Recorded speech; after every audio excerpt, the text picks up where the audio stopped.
श्री हरि नाम जपे जो निसिदिन, भव सागर तरि जाए, साधु संगति में मन रमे, पापों से मुक्त हो जाए। हरे कृष्णा। आप सभी को कार्तिक मास के दूसरे दिन की ढेर सारी शुभकामनाएं। आज कार्तिक मास का दूसरा दिन है और इस पवित्र अवसर पर हम भगवान की महिमा का स्मरण करते हुए कथा की शुरुआत करेंगे। इस शुभ मास में भक्ति, उपासना और पुण्य कर्मों का विशेष महत्व है। आइए कथा की शुरुआत से पहले एक मंगलकारी दोहे के साथ हम सभी अपने मन को शांत और एकाग्र करें। मंगलमय यह मास है, पुण्य का संयोग, हरि स्मरण से हो सबका जीवन में संयोग। कार्तिक मास में भगवान के ध्यान और स्मरण से जीवन में शुभता का आगमन होता है। आइए कथा के माध्यम से श्री हरि के गुणों का गान करें और अपना मन उनकी ओर लगाएं। आज हम सभी कथा का श्रवण करने से पहले श्री भगवान विष्णु की स्तुति करेंगे। भगवान विष्णु आकाश में विराजमान हैं और उन्होंने श्वेत और पीले रंग के वस्त्र धारण किए हुए हैं। उनका वर्ण चंद्रमा के समान नीला और श्वेत है। उनकी 4 भुजाएं हैं। हम सभी को मिलकर उन पालनकर्ता भगवान विष्णु का ध्यान करना चाहिए, जिससे हमें आंतरिक प्रसन्नता अनुभव होगी। भगवान विष्णु का रूप और स्थिति शांत मुद्रा में है। वे शेषनाग के ऊपर शयन करते हैं। उन्होंने अपने हाथों में कमल का पुष्प धारण किया हुआ है और वे सभी देवताओं में श्रेष्ठ हैं। भगवान विष्णु इस विश्व के आधार हैं। वे आकाश अर्थात अंतरिक्ष में समाये हुए हैं। उनका वर्ण बादलों के समान नीला और श्वेत है। उनका हर एक अंग शुभ फल प्रदान करने वाला है। वे माँ लक्ष्मी जी के पति हैं। उनके नेत्र कमल पुष्प के समान हैं। उन्हें योग के द्वारा ध्यान कर प्राप्त किया जा सकता है। भगवान विष्णु की हम सभी वंदना करते हैं। वे ही विश्व को भयमुक्त बनाते हैं और सभी लोगों के स्वामी हैं। शरीर के रोगग्रस्त होने पर औषधि लेते समय भगवान विष्णु का ध्यान कीजिए। भोजन ग्रहण करते समय उनके जनार्दन रूप का ध्यान कीजिए। सोते समय उनके पद्मनाभ रूप का ध्यान कीजिए। विवाह के समय उनके प्रजापति रूप का ध्यान कीजिए। युद्ध में जाते समय उनके चक्रधारी रूप का ध्यान कीजिए, तो वहीं प्रवास करते समय उनके त्रिविक्रम रूप का ध्यान कीजिए। मृत्यु के समय उनके नारायण स्वरूप का ध्यान कीजिए। प्रेम के समय उनके श्रीधर रूप का ध्यान कीजिए। बुरे सपने आने पर उनके गोविंद रूप का ध्यान कीजिए, तो वहीं संकट के समय उनके मधुसूदन रूप का ध्यान कीजिए। तूफान में उनके नरसिंह रूप का ध्यान करें। अग्नि के समय उनके समुद्र में सोते हुए रूप का ध्यान कीजिए। जल में फंस जाने पर उनके वराह रूप का ध्यान कीजिए, तो पर्वतों और जंगलों में होने पर उनके रघुनंदन रूप का ध्यान कीजिए। विचरण करते समय उनके वामन रूप का ध्यान कीजिए, तो सभी कार्य करते समय उनके माधव रूप का ध्यान कीजिए। जो भी भक्तगण प्रातःकाल उठकर इन 16 नामों को पढ़ता है, तो उसे भगवान विष्णु की कृपा से सभी पापों से मुक्ति मिल जाती है और विष्णु लोक में स्थान प्राप्त होता है। कार्तिक मास में पीपल पथवारे की कहानी कहीं और सुनी जाती है। स्नान और पूजा करने के बाद पीपल पथवारे की कथा या पीपल पथवारे की कथा सुनने से अपार पुण्य मिलता है। कार्तिक मास में स्नान, ध्यान और पूजा पाठ का विशेष महत्व होता है। आज के दिन इस कथा को सुनने से सभी पापों का नाश होता है और भगवान विष्णु की कृपा प्राप्त होती है। किसी गांव में एक गोजरी रहा करती थी। वो दूध दही बेचकर अपने परिवार का पालन पोषण करती थी। एक दिन उसने अपनी बहू को बुलाकर कहा कि बहू, जा आज तू ये दूध दही बेच कर आ। बहू दूध दही बेचने गई तो रास्ते में उसने देखा कि कार्तिक मास में औरतें पीपल सींचने आई हुई हैं। वो उन्हें देखकर बैठ गई और औरतों से पूछने लगी कि तुम ये क्या कर रही हो। औरतों ने कहा कि हम पीपल महादेव की पथवारी सींच रहे हैं। बहू ने फिर पूछा कि अच्छा, ऐसा करने से क्या होता है। तब औरतों ने बताया कि ऐसा करने से अन्न धन की प्राप्ति होती है। अगर किसी का पति वर्षों से बिछड़ा हुआ है तब वह मिल जाता है। औरतों की सारी बात सुनकर वह गुजरी की बहू बोली कि तुम तो पानी से सींच रही हो, मैं तो दूध दही से सींचूंगी। अब गुजरी की बहू हर रोज आती और सारे दूध दही से पीपल की पथवारी को सींच जाती।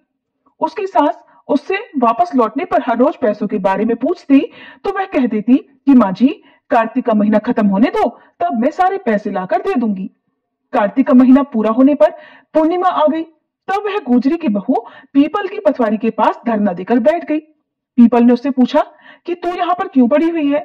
बहू बोली कि मेरी सास दूध दही के पैसे आज मांगने वाली है, लेकिन मैंने तो पूरे महीने पीपल के पेड़ को दूध और दही से सींचा है, अब मुझे पैसे चाहिए। पीपल ने कहा, मेरे पास पैसे नहीं है, ये भाटे डंडे पत्ते और पान पड़े हैं, ये सब ले जा और गुल्लक में ले जाकर रख देना। बहू घर पहुंची। घर जाने पर सास ने पूछा कि बहू बता, पैसे लाई है? बहू कहने लगी, माँ जी लाई हूं, और मैंने गुल्लक में रख भी दिए हैं। सास ने गुल्लक खोलकर देखा तो उसकी आंखें फटी रह गई। गुल्लक में से हीरे मोती जगमगा रहे थे, सारे सूखे पत्ते धन में बदल गए थे, जिन्हें देखकर सास कहने लगी, अरे बहू इतना धन कहां से लाई है?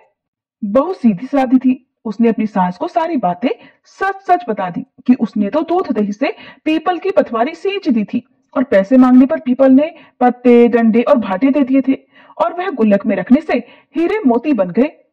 अब बहू की बात सुनकर सास बोली कि बहू तब तो मैं भी पीपल की पथवारी सींचने जाऊंगी। अब सास दूध दही तो बेच आती और दूध दही की हांडी धोकर पीपल की पथवारी में रखाती थी। घर आकर वह अपनी बहू से कहती कि बहू चल तू मुझसे पैसे मांग। बहू कहती कि माँ जी कभी बहू भी सास से पैसे मांगती है क्या? फिर सास के बार बार कहने पर आखिरकार बहू ने सास को पैसे लाने के लिए कहा, तो वह एक दिन पीपल के पास धरना देकर बैठ गई। पीपल ने सास को भाटे पत्ते डंडे और पान दे दिए, और सास ने घर आकर गुल्लक में वो सब ले जाकर रख दिए। सास के कहने पर बहू ने गुल्लक फोड़ी तो देखा कि उसमें तो कीड़े मकोड़े चल रहे थे। बहू ने सास से पूछा कि माँ जी ये सब क्या है? सास कीड़ों को देखकर बोली कि पीपल पथवारी ने तुझे धन दिया, लेकिन मुझे कीड़े क्यों दिए? इस पर सभी औरतें बोली कि तुम्हारी बहू ने सब कुछ सच्चे मन से किया था, लेकिन तुमने धन के लालच में आकर ये सब किया। इसलिए हाथ जोड़कर इस कथा के अंत में कहना चाहिए कि हे पथवारी माता, जैसा आपने बहू को दिया वैसा ही अपने भक्तों को देना। इस कथा को कहते सुनते और हुंकारा भरते सभी भक्तों को देना। आप सुनिए कार्तिक मास महात्म्य में आगे का अध्याय। कार्तिक मास के लिए श्रेष्ठ कार्यों, तुलसी जी की महिमा और पूजा आराधना के बारे में इतना सुनने के बाद देवर्षि नारद ने श्री ब्रह्मा जी से प्रार्थना की कि हे जगत पिता, अब आप मुझे कृपा करके उस उत्तम देवता के बारे में भी बताइए जिनका पूजन इस माह में किया जाता है। ब्रह्मा जी ने उत्तर दिया, हे वत्स, गंडकी नदी के उत्तर की ओर गिरिजा के दक्षिण में 40 कोस की भूमि महाक्षेत्र कहलाती है। वहां पर शालिग्राम और गोमती चक्र पाए जाते हैं। इनका पूजन करने और चरणामृत लेने से मनुष्य मुक्ति प्राप्त कर लेता है। चरणामृत लेते समय यह मंत्र उच्चारण करना चाहिए। मंत्र है, ओम अकाल मृत्यु हरणम सर्व व्याधि विनाशनम विष्णु पादोदकम पीत्वा पुनर्जन्म न विद्यते। जिस गोमती में एक चक्र हो उसको सुदर्शन, जिसमें 2 चक्र हो वह नारायण, और जिस गोमती में 3 चक्र हो उसे अच्युत, और जिसमें 4 चक्र हो उसे जनार्दन, जिसमें 5 चक्र हो उसे वासुदेव, 6 चक्र वाले को प्रद्युम्न, 7 चक्र वाले को संकर्षण, 8 चक्र वाले को नलकुंवर, और 9 चक्र वाले को व्यूह, और 10 चक्र वाले को दशावतार कहते हैं। इनके दर्शन मात्र से ही मनुष्य मोक्ष को प्राप्त हो जाता है। जो भगवान के सामने वीणा या वंशी हो जाता है या गायन करता है वह भी स्वयं भगवान को प्राप्त हो जाता है। जो भगवान के आगे कार्तिक मास में मृदंग बजाता है, भगवान उसे अपना सर्वप्रिय भक्त समझते हैं। जो भगवान के सामने नित्य श्रद्धा से धूप जलाता है वह कभी नरक में नहीं जाता। शंख में भरा हुआ या भगवान पर अर्पित किया हुआ जल अंगों से स्पर्श करने पर संपूर्ण रोग और पाप नष्ट होकर मनुष्य मुक्ति को प्राप्त कर लेता है। पूजन चाहे मंत्रों द्वारा पूरे विधि विधान से किया जाए या फिर सामान्य रूप से, परंतु मन में श्रद्धा सच्ची होनी चाहिए। पूर्ण श्रद्धा और निष्ठा से किया गया कार्तिक मास का स्नान, ध्यान, पूजा पाठ और व्रत अत्यंत फलदायी होता है। देवर्षि नारद स्वयं परम ज्ञानी थे। आप ब्रह्मा जी से ये सभी प्रश्न हम संसारिक प्राणियों की भलाई के लिए कर रहे थे। अतः अब श्री ब्रह्मा जी से देवर्षि नारद ने पूछा, हे पितामह, अब आप कार्तिक मास में जो दीपदान आदि किया जाता है उसका महत्व सुनाने की कृपा कीजिए। नारद जी का यह प्रश्न सुनकर ब्रह्मा जी बोले, हे पुत्र, दीप चाहे स्वर्ण का हो या चांदी का, तांबे का हो या मिट्टी का, अपनी सामर्थ्य और श्रद्धा के अनुसार कार्तिक मास में दान अवश्य ही करना चाहिए। कार्तिक मास में दीपदान करने से समस्त पापों का नाश हो जाता है। दीपक भगवान की मूर्ति के आगे, तुलसी जी के पास में, ब्राह्मण के घर में या वन में, वृक्ष के नीचे अथवा गौशाला में या धर्मशाला के आले में शाम के समय जलाया जाता है। दीपक घी का जलाए या तेल का, परंतु उसे पूरे महीने तक जलाना चाहिए। ब्राह्मण के घर दीपक जलाने से अग्निष्टोम यज्ञ का फल प्राप्त होता है। जो ऊंचे स्थान पर अथवा ऊंचे खंभे पर दीप जलाते हैं उनसे धन की वृद्धि होती है और वैकुंठ में निवास मिलता है। दीप जलाते समय भगवान से प्रार्थना करनी चाहिए और कहना चाहिए कि हे भगवान, आपके ही लिए मैं हर दिन कार्तिक मास में दीप जलाती हूँ। कार्तिक मास में मथुरा, माघ में प्रयाग और वैशाख में हरिद्वार में स्नान और निवास करें तो यह अत्यंत ही उत्तम होता है। जब सूर्य तुला, मकर अथवा मेष राशि में हो उस समय किए जाने वाले नियम, व्रत, पूजा और दान बहुत ही शुभ फल देते हैं। इन महीनों में किए हुए व्रत, दान और शुभ कर्मों से सभी पापों का नाश हो जाता है। जिस प्रकार भगवान भास्कर के अर्थात सूर्य के उदय होने से अंधकार का नाश हो जाता है और वज्र से पर्वत का, गरुड़ के भय से सर्पों का, पवन से मेघ का, ध्यान से दुख का और सिंह के भय से मृगों का नाश हो जाता है, ठीक उसी प्रकार श्री मथुरा जी के दर्शन मात्र से ही सभी पापों का नाश हो जाता है। कार्तिक मास में स्नान और जागरण, दीपदान, तुलसी जी का दर्शन पूजन, भगवान के मंदिर में झाड़ू लगाना, साफ सफाई करना, गाना बजाना, भगवान की कथा सुनना सुनाना, कीर्तन करना कराना, ये सब शुभ कार्य होते हैं। इनके करने से श्रेष्ठ फलों की प्राप्ति होती है। पूर्व जन्म के पापों को नष्ट करने के लिए कुछ न कुछ व्रत, दान, भजन, पूजन आदि करना अति उत्तम रहता है। श्री ब्रह्मा जी के मुख से पूर्व जन्म के पाप शब्द सुनकर देवर्षि नारद ने पूछा, हे विधाता, अभी अभी आपने कहा कि कार्तिक मास में स्नान दान करने से पूर्व जन्म के पाप भी नष्ट हो जाते हैं, तो किसी को ये कैसे पता चलेगा कि उसने अपने पूर्व जन्म में किस प्रकार के पाप किए हैं? किस प्रकार हम अपने पूर्व जन्म के पापों को जान सकते हैं? ये सुनने की भी मेरी इच्छा है। सो हे पितामह, अब आप कृपा करके इस बारे में भी बताइए। श्री ब्रह्मा जी बोले, हे पुत्र, पूर्व जन्म का ब्रह्म हत्यारा, क्षय रोगी और पर स्त्री गमन करने वाला कोढ़ी बन जाता है। स्वर्ण चोर के नाखून खराब हो जाते हैं और मदिरा पीने वाले के दांत खराब हो जाते हैं। इस प्रकार मनुष्य के पूर्व जन्म के पापों को पहचाना जा सकता है। इस प्रकार के सभी पाप दान, तपस्या, कृच्छ, व्रत आदि से निवारण हो जाते हैं। ब्रह्मा जी ने आगे कहा, हे देवर्षि, अब हम कुछ व्रत आदि बतलाते हैं। एक समय भोजन करने से और 3 दिन शाम और 3 दिन प्रातःकाल भोजन करने को अतिकृच्छ व्रत कहते हैं। शाम के समय 12 ग्रास और प्रातःकाल में 26 ग्रास या 24 ग्रास खाने को भी अतिकृच्छ व्रत कहा गया है। 3 दिन तक खाएं और फिर 3 दिन उपवास करें तो ये भी अतिकृच्छ व्रत होता है। शाम के समय 1 ग्रास और प्रातःकाल में 1 ग्रास, फिर 2 दिन बगैर मांगा हुआ और 2 दिन तक उपवास करें तो यह व्रत अतिकृच्छार्घ व्रत कहलाता है। 21 दिन तक केवल दूध या पानी पीता रहे तो यह व्रत कृच्छति कृच्छ व्रत कहलाता है। 12 दिन तक उपवास करना पुराक व्रत कहलाता है। 4 दिन कुछ नहीं खाना, फिर सत्तू खाना या फिर छाछ पीना, इसके बाद ब्राह्मणों को दक्षिणा देना सौम्य कृच्छ व्रत कहा गया है। इसी प्रकार 12 दिन तक उपवास करना द्वादश कृच्छ व्रत कहलाता है। तुला पुरुष का दान करना और गौ का घी, दूध, दही तथा कुशा का जल पीना, दूसरे दिन उपवास करना, यह कृच्छ संतपन व्रत कहलाता है।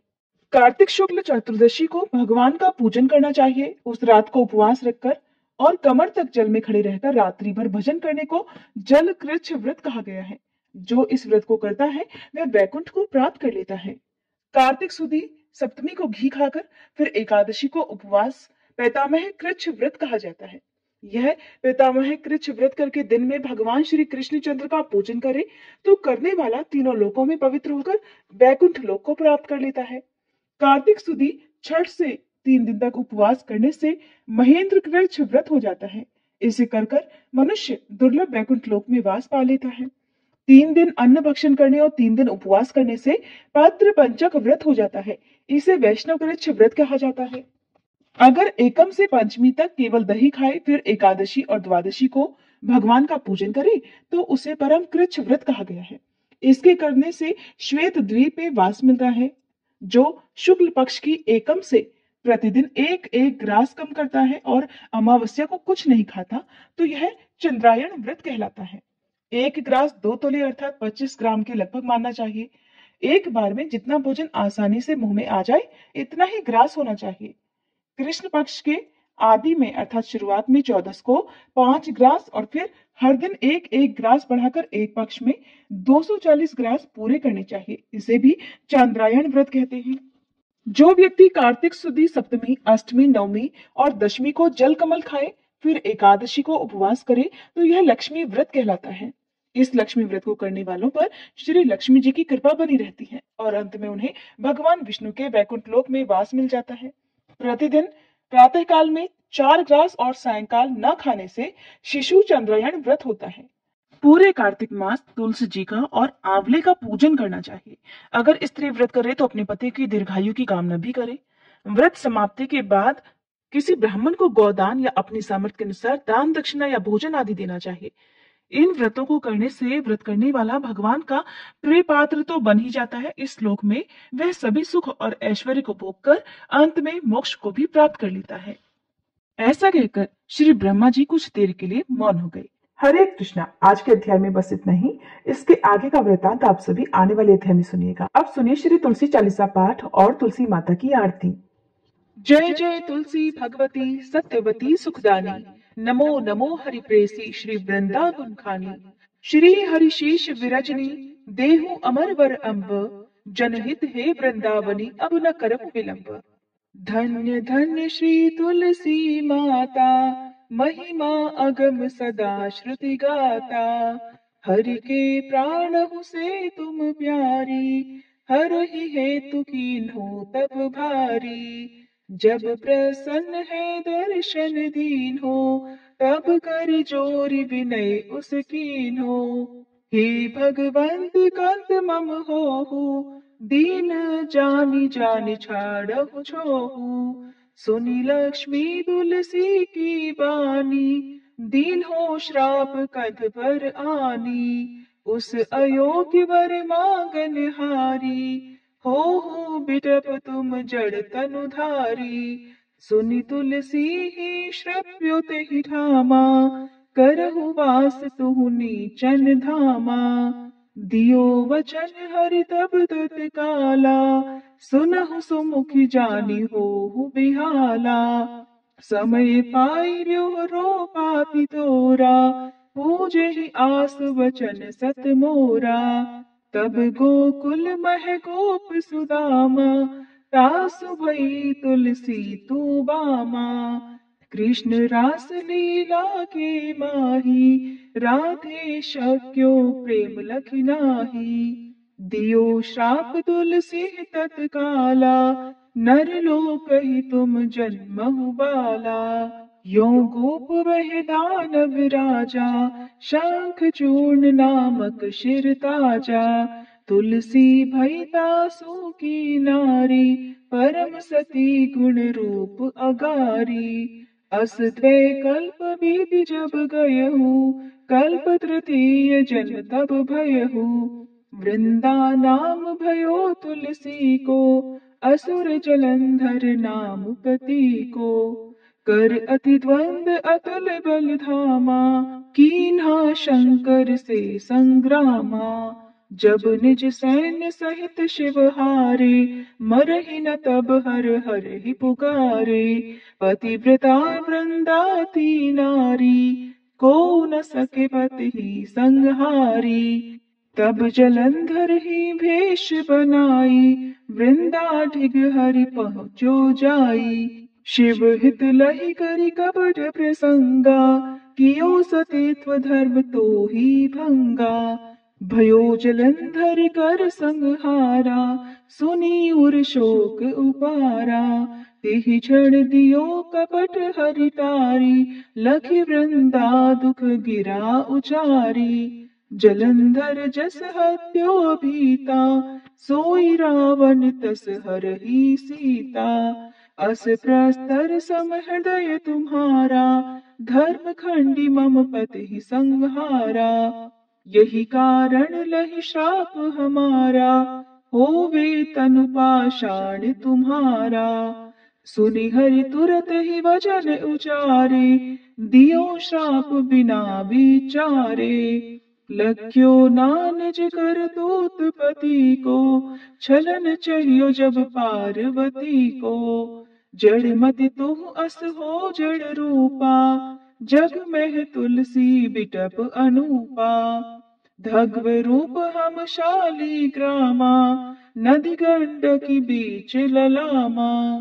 जो तुलसी दल हम ही चढ़ई है, सब सुख भोग परम पद पई है। बिनु तुलसी हरि जलत शरीरा, अतिशय उठत शीश उर पीरा। जो तुलसी दल हरि शिर धारत, सो सहस्त्र घट अमृत डारत। तुलसी हरि मन रंजनिहारी, रोग दोष दुख भंजनिहारी। प्रेम सहित हरि भजन निरंतर, तुलसी राधा में नाही अंतर। व्यंजन हो 56 प्रकारा, बिन तुलसी दल ना हरहि प्यारा। सकल तीर्थ तुलसी तर छाही, लहत मुक्ति जन संशय नाही। कवि सुंदर एक हरि गुण गावत, तुलसी निकट सहस गुण पावत। बसत निकट दुर्वासा धामा, जो प्रयास ते पूर्व ललामा। पाठ करहि जो नित नर नारी, हो ही सुख भाषहि त्रिपुरारी। तुलसी चालीसा पढ़ी तुलसी तरु गृहधारी, दीप दान करी पुत्र फल पावही बंध्यु नारी। सकल दुख दरिद्र हरिहार हुए परम प्रसन्न, आशे धन जन लड़ही कर बसहि पूर्णा अत्र। लाही अभिमत बल जगत, महिलाहि पूर्ण सब काम। जेहि दल अर्पहि तुलसी, तह सहस बसहि हरि राम। तुलसी महिमा नाम लख, तुलसी सूत सुख राम। मानस 40 रच्यो, जग मह तुलसीदास। प्रेम से बोलिए तुलसी महारानी की जय। तुलसी महारानी नमो नमो, हरि की पटरानी नमो नमो। तुलसी महारानी नमो नमो, धन्य तुलसी पूरण तप कीनो। शालिग्राम बनी पटरानी नमो नमो। तुलसी महारानी नमो नमो, हर की पटरानी नमो नमो। जाके पत्र मंजरी कोमल, श्रीपति कमल चरण लपटानी नमो नमो। तुलसी महारानी नमो नमो, हरि की पटरानी नमो नमो। कौन महीने बोई रानी तुलसा, कौन महीने हुई हरियाली नमो नमो। तुलसी महारानी नमो नमो, हरि की पटरानी नमो नमो। कौन महीने हुई तेरी पूजा, कौन महीने हुई पटरानी नमो नमो। तुलसी महारानी नमो नमो। आषाढ़ मास में बोई रानी तुलसा, सावन महीने हुई हरियाली नमो नमो। तुलसी महारानी नमो नमो, हरि की पटरानी नमो नमो। कार्तिक मास में हुई तेरी पूजा, मंगसिर मास हुई पटरानी नमो नमो। तुलसी महारानी नमो नमो, हर की पटरानी नमो नमो। धूप दीप नैवेद्य आरती, पुष्पन की वर्षा बरसानी नमो नमो। तुलसी महारानी नमो नमो, हर की पटरानी नमो नमो। 56 भोग 36 व्यंजन, बिन तुलसी हरि एक न मानी नमो नमो। तुलसी महारानी नमो नमो, हरि की पटरानी नमो नमो। जो तुलसी को सवेरे गाए, श्री कृष्ण के दर्शन पाए नमो नमो। तुलसी महारानी नमो नमो, हर की पटरानी नमो नमो। जो तुलसी को दोपहर गाए, खीर खांड का भोग लगाए नमो नमो। तुलसी महारानी नमो नमो, हर की पटरानी नमो नमो। जो तुलसी को सांझ को गाए, श्री कृष्ण की आरती उतारे नमो नमो। तुलसी महारानी नमो नमो। हर की पटरानी नमो नमो। जो तुलसी को रात को गाए, श्री कृष्ण के चरण दबाए नमो नमो। तुलसी महारानी नमो नमो। हर की पटरानी नमो नमो। सब सखी मैया तेरो यश गावे, भक्ति दान दीजे महारानी नमो नमो। तुलसी महारानी नमो नमो। हर की पटरानी नमो नमो। तुलसी महारानी नमो नमो। हर की पटरानी नमो नमो।